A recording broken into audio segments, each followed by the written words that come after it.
welcome to volume 1 of our blues guitar lessons, FretHub's blues guitar lessons.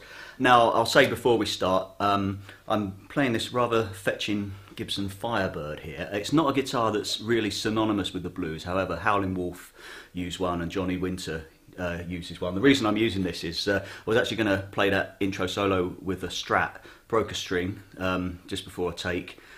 Didn't have any spare strings, strangely enough, so I just grabbed this, but it's rather fetching and I quite like it. Sooner or later, regardless of the style of music that you play, you'll probably find yourself in a musical situation where someone would be playing a 12-bar blues. You might be at a blues jam, or you might want to kind of pursue blues playing, you know, more kind of extensively.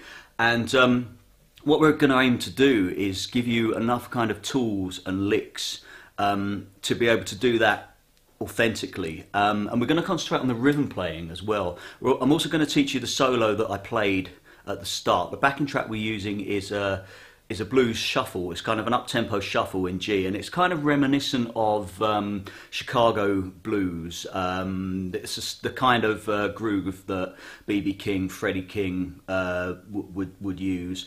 I'll say before we begin that a lot of people seem to think that blues is an easy form of music to play because a lot of it's based on 3 chords, a lot of it's based on the blues scale.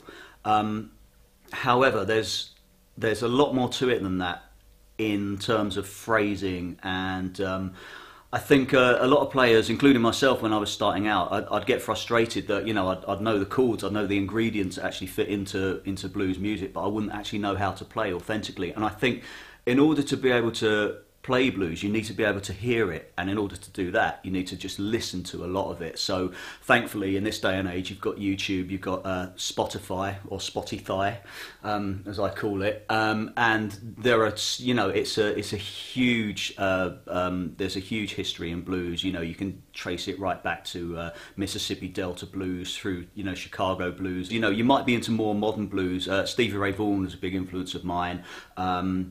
Obviously there are players around these days, you know, playing more modern form of blues like Joe Bonamassa. Robin Ford, for instance, is kind of slightly more jazz tinged blues. John Mayer plays blues brilliantly. Check out say B.B. King, Albert Collins, Magic Sam. It's a player that a lot of people aren't that familiar with, but just listen to a lot of it, make yourself a playlist, and just really try and kind of absorb the music. But we're going to show you a few exercises. We're going to have a recap on the scales we're going to use. I'm also going to show you a few kind of restriction exercises which are going to allow you to play a lot using just a few notes and just a small area of the neck, and then we're going to go into learning the solo itself and also the rhythm guitar part and a few other ideas that you can play rhythm guitar wise under this shuffle, because while it's important to be able to solo over this, it's also important to be able to accompany other players that are taking a solo. So